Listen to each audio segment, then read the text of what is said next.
નમસ્કાર વિદ્યાર્થી મિત્રો, શ્રી સત્યસાઈ લક્ષ્મી મોહન વિદ્યાલય મહુવામાં આપ સૌનું હાર્દિક સ્વાગત છે.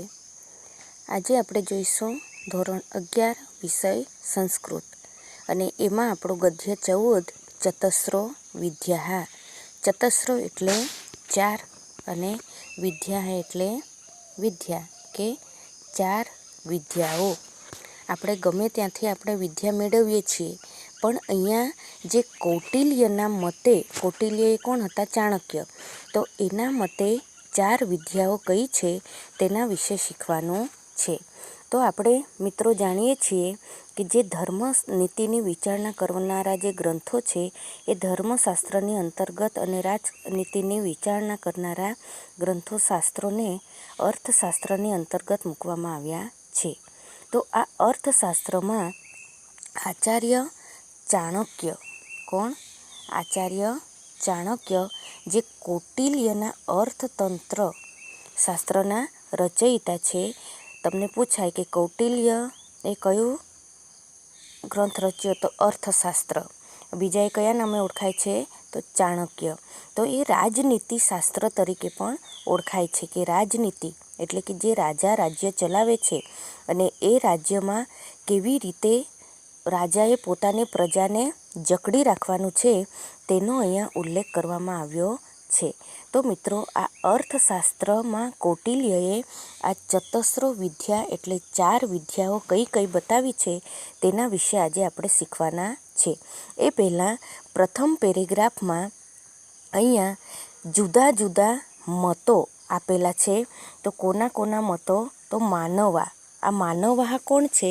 તો માનવાહ એટલે મનુ. જે મનુષ્યની ઉત્પત્તિ થઈ, તમે નામ સાંભળેલું છે. મનુસ્મૃતિના રચયિતા મનુ ભગવાન તરીકે ઓળખાય. તો એ મનુની ઉત્પત્તિના મનુના શિષ્યો એટલે આ માનવો.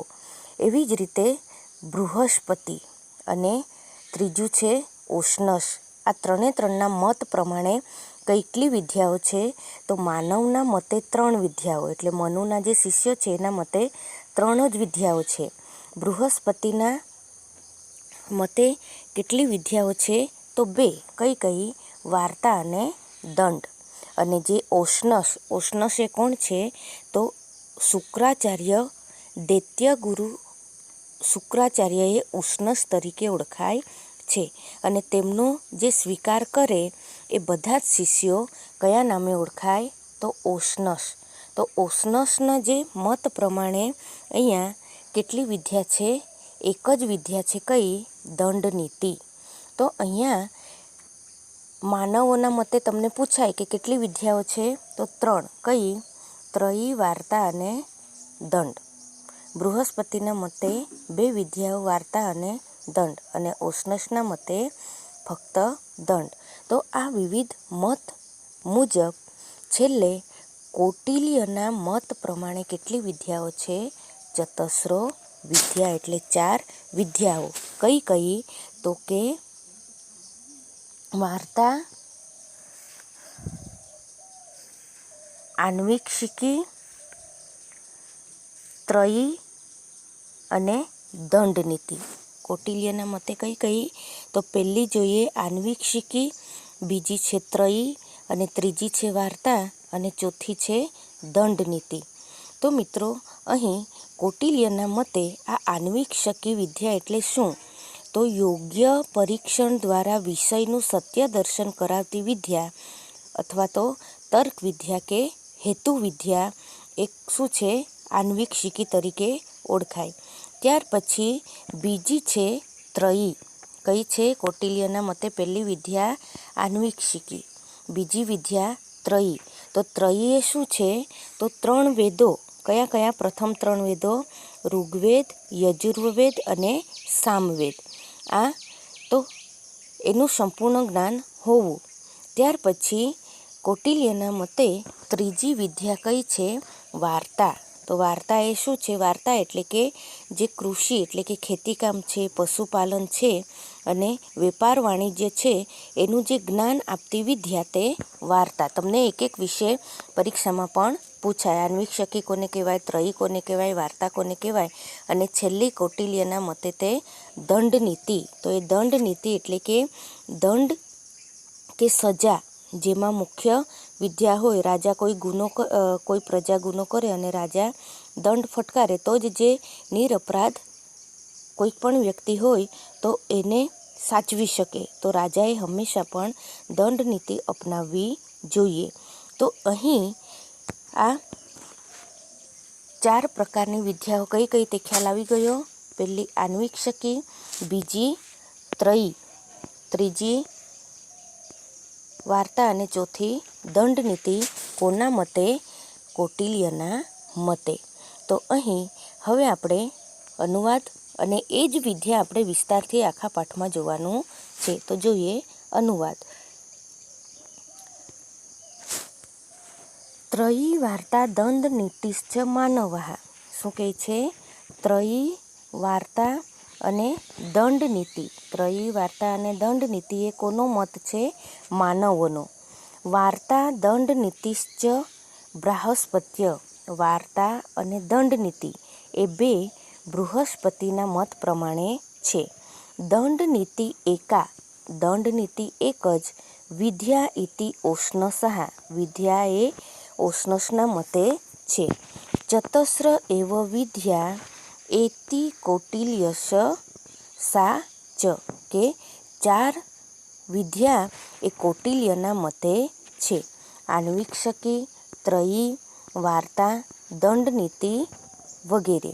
તો આન્વીક્ષિકી, ત્રયી, વાર્તા અને દંડ નીતિ એ કૌટિલ્યના મતે 4 વિદ્યાઓ છે.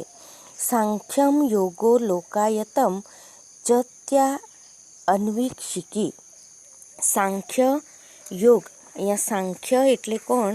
કે જે કપિલ મુનિએ જે પ્રકૃતિ અને પુરુષનું વિવેચન દર્શાવે, અને એ કપિલ મુનિનું રચેલું એક દર્શનશાસ્ત્ર તે શું છે? આ સાંખ્ય. અને યોગ એ પણ કપિલ મુનિએ અંગ ધરાવતું, કપિલ મુનિનું નથી પણ અંગ ધરાવતું પતંજલિ ઋષિનું રચેલું એક દર્શનશાસ્ત્ર છે. તો મિત્રો અહીં સાંખ્ય અને યોગ કપિલ મુનિનું અને પતંજલિનું દર્શનશાસ્ત્ર છે તે આન્વીક્ષકી છે. ધર્મ અધર્મી ત્રામ્યમ એટલે ધર્મ અને અધર્મ, કર્તવ્ય અને અકર્તવ્ય, અર્થ અનર્થ, અર્થ અને અનર્થ એટલે કે અર્થ વગરનું, વાર્તાયામ અને તે વાર્તા છે. નયા પનયો દંડ નીત્યામ. અને દંડ નીતિમાં નયા અપનયો એટલે ન્યાય અને અન્યાય વિશે છે. કે શું કહે છે? આ સાંખ્ય અને યોગ જે કપિલ મુનિ અને પતંજલિનું અષ્ટયોગનું જે દર્શનશાસ્ત્ર છે એમાં એમણે શું કહ્યું છે કે ધર્મ અને અધર્મ, કર્તવ્ય અને અકર્તવ્ય એ ત્રણેય વેદમાં છે. જ્યારે અર્થ અને અનર્થ, કૃષિ દ્વારા પ્રાપ્ત થતો યોગ અને યોગ્ય અને અયોગ્ય એવું ફળ એ ધન વાર્તા નામની વિદ્યામાં છે. અને દંડ નીતિમાં ન્યાય અને અન્યાય વિશે છે. તો એ રીતે આન્વીક્ષકીમાં સાંખ્ય અને અષ્ટયોગ છે. ત્રયમમાં એટલે ત્રયી વિદ્યામાં ધર્મ, અધર્મ, કર્તવ્ય, અકર્તવ્ય વગેરેમાં છે. અને વાર્તામાં શું છે? અર્થ અને અનર્થ એટલે કે કૃષિ દ્વારા જે અયોગ્ય ફળ પ્રાપ્ત થાય તે વાર્તામાં છે. અને ન્યાય અને અન્યાય એ દંડ નીતિમાં ઉલ્લેખ કરવામાં આવેલો છે. એટલે આન્વીક્ષકી, ત્રયી અને વાર્તા. તો આ અહીં વાર્તામાં શું છે, આન્વીક્ષકીમાં શું છે અને ત્રયીમાં શું છે એ તમને ખ્યાલ આવી ગયો હશે. હવે બલા અબલે. બલા અબલે એટલે અહીંયા એકબીજાના વિરોધી છે. બળ અને નિર્બળ. તાકાતવાન હોય તો બળવાન કહેવાય. અબલે એટલે નિર્બળ. ચેતાશામ હેતુભિ આન્વીક્ષમાણા આન્વીક્ષકી. કે સબળ અને નિર્બળ એમનું ન્યાય વડે પરીક્ષણ વિદ્યા કરાય તે આન્વિક શકી. તમને પૂછાય કે આન્વિક શકી શું છે, આન્વિક શકીનો અર્થ આપો, તો અહીંયા તમને અર્થ આપેલો છે. કયો? સબળ અને નિર્બળ એમનું જે ન્યાય વડે પરીક્ષણ કરાતી વિદ્યા તે આન્વિક શકી. ત્યાર પછી સા આન્વિક શિકી લોકસ્ય ઉપકરોતી, તે આન્વિક શકી લોકો ઉપર ઉપકાર કરે છે.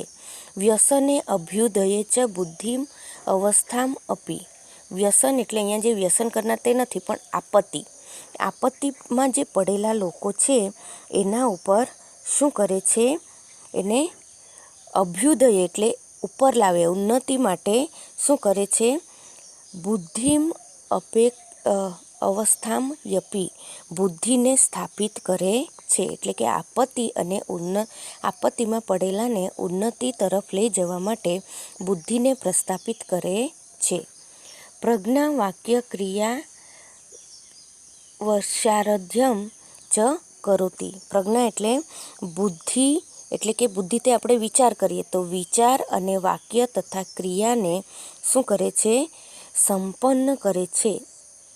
પ્રજ્ઞા વાક્ય ક્રિયા વૈશાધ્યમ ચ કરોતી, કે વિચાર વચન અને કર્મમાં રહેલી જે કુશળતા છે તેને સંપૂર્ણ બનાવે છે, ભરપૂર બનાવે છે.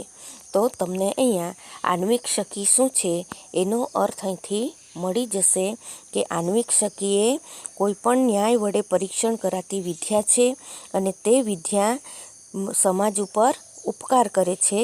ત્યાર પછી આપત્તિમાં અને ઉન્નતિમાં એ બુદ્ધિને પ્રેરિત કરે છે અને ત્યાર પછી વચન, વિચાર અને કર્મોમાં રહેલી જે નિપુણતા છે એને સંપન્ન બનાવે છે.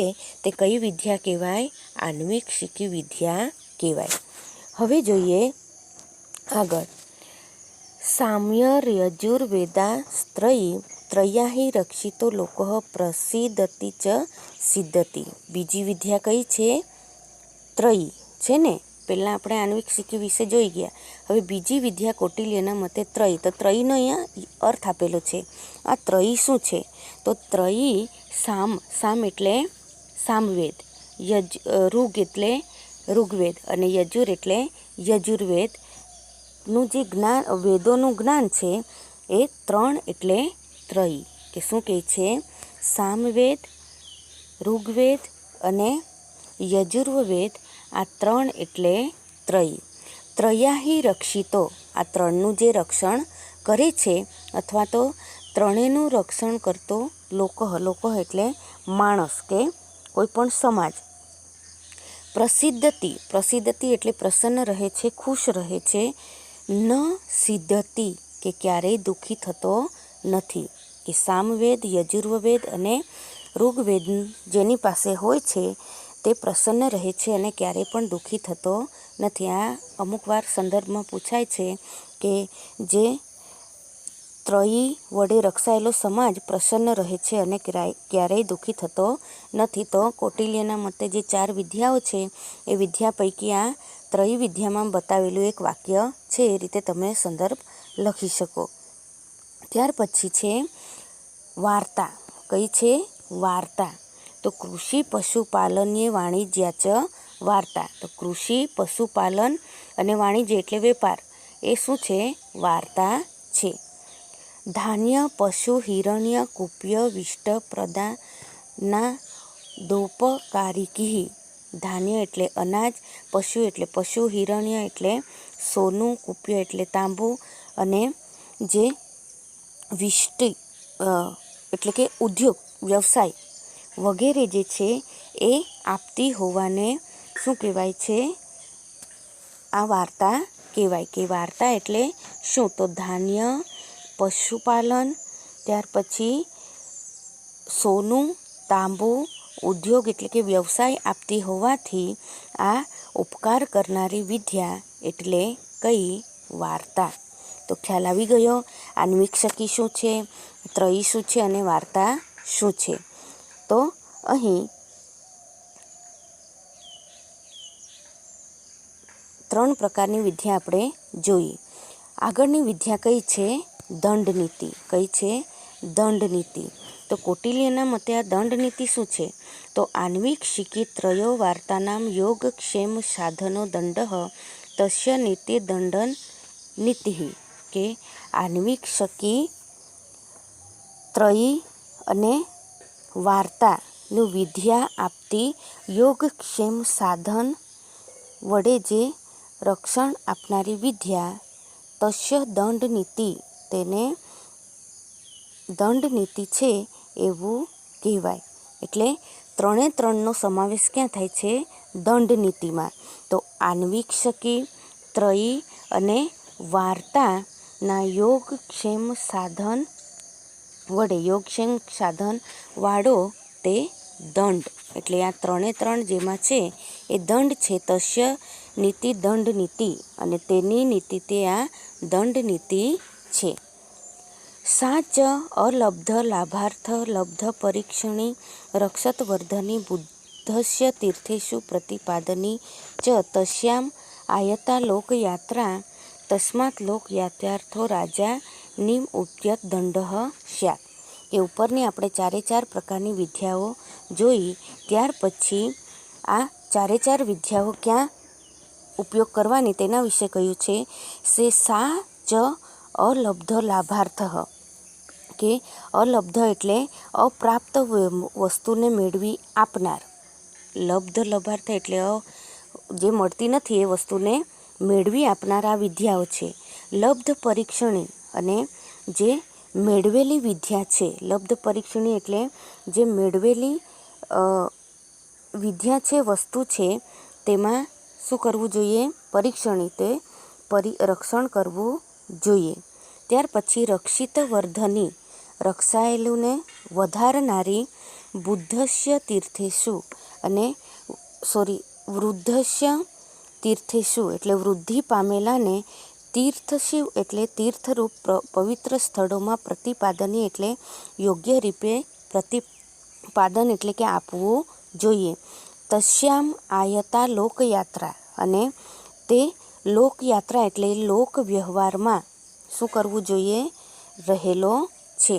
તસ્માત લોકયાત્રા શું રાજા, અને ત્યાર પછી તે રાજાએ લોક વ્યવહારમાં રહેલો જે દંડ છે એને શું કરવું જોઈએ?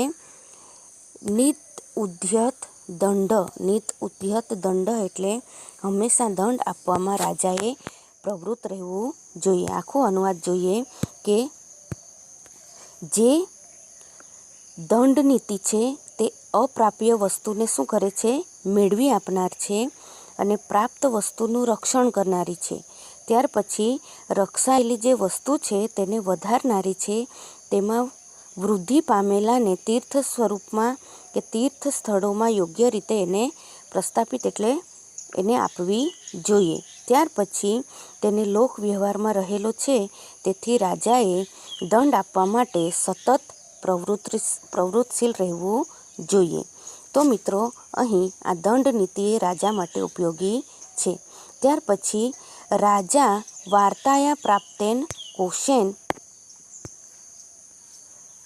પ્રજાયામ પ્રસ્થાપિતેન દંડેન ચ સ્વપક્ષમ પરપક્ષમ ચ વશીકરોતિ. ત્યાર પછી રાજાએ વાર્તાનો શું ઉપયોગ કરવો જોઈએ? તો વાર્તા પ્રાપ્તેન કોશેન, અહીંયા કોશેન એટલે ધન, કોશેન એટલે ધન દ્વારા પ્રજાયામ પ્રસ્થાપિતેન પ્રજામાં નિયત કરેલા દંડેન દંડથી સ્વપક્ષમ પરપક્ષમ ચ વશીકરોતિ. સ્વપક્ષમ એટલે પોતાના પક્ષને, પરપક્ષમ એટલે પારકા સમુદાયને એટલે શત્રુઓને વશ કરે છે. કે વાર્તા દ્વારા, જે વાર્તા નામની વિદ્યા છે એ રાજા વડે પ્રાપ્ત કરેલી ધનરાશિ દ્વારા અને પ્રજામાં નિયત કરેલું જે ધનથી, દંડથી સમુદાયને એટલે પોતાના સમુદાયને, સ્વપક્ષ એટલે પોતાનો સમુદાય, અને પરપક્ષ એટલે પારકા સમુદાય એટલે શત્રુપક્ષને વશ કરે છે. જ્યારે આન્વિક શકી અને ત્રયી નામની જે વિદ્યા છે એના દ્વારા આ રાજા શું ઉપયોગ કરે છે? તો આન્વિક શકી અને ત્રયી ચ વિદ્યામ શિષ્ટેભ્ય ઉપરયુજિત, કે આન્વિક શકી અને ત્રયી વિદ્યા તેને શ્રેષ્ઠ અને પ્રબુદ્ધ એટલે કે જે બુદ્ધિશાળીઓ વ્યક્તિઓ છે એમની સાથે પ્રાપ્ત કરાવે છે. અને વાર્તાન અધ્યક્ષે उपयुज्यिત અને વાર્તા કોની પાસેથી મેળવે છે કે રાજા વાર્તા એ અધ્યક્ષ એટલે અગ્રેસર, જે વિદ્યામાં કુશળ હોય, અગ્રેસર હોય, તો એવા પાસેથી શું કરે છે, વાર્તા નામની વિદ્યા મેળવે છે. અને દંડ નીતિ વક્તૃત્વ એટલે જે પ્રવચન આપે છે, તો તેમના વક્તૃત્વ આપવામાં કુશળ છે, પ્રયોગ કરવામાં કુશળ છે, તેમની પાસેથી રાજાએ પ્રાપ્ત કરવી જોઈએ. તો અહીં છેલ્લે શું કહ્યું છે કે જે આન્વીક્ષકી અને જે ત્રયી વિદ્યા છે એ કોની પાસેથી પ્રાપ્ત કરવી જોઈએ, ત્યાર પછી વાર્તા એ કોની પાસેથી પ્રાપ્ત કરવી જોઈએ, અને દંડ નીતિ કોની પાસેથી રાજાએ પ્રાપ્ત કરવી જોઈએ, તેના વિશે અહીંયા આપેલું છે. તો મિત્રો, કૌટિલ્યના મતે 4 વિદ્યાઓ કઈ કઈ? આન્વીક્ષકી, ત્રયી, વાર્તા અને દંડ નીતિ. તો મિત્રો, અહીં આજના લેસનમાં તમારે પાઠ આખો વાંચવાનો છે, સમજવાનો છે, અને ત્યાર પછી તમારે શબ્દાર્થો લખવાના છે, અને ત્યાર પછી અનુવાદ લખી સ્વાધ્યાય પણ લખવાનું રહેશે. આ તમારું આજનું લેસન. ધન્યવાદ.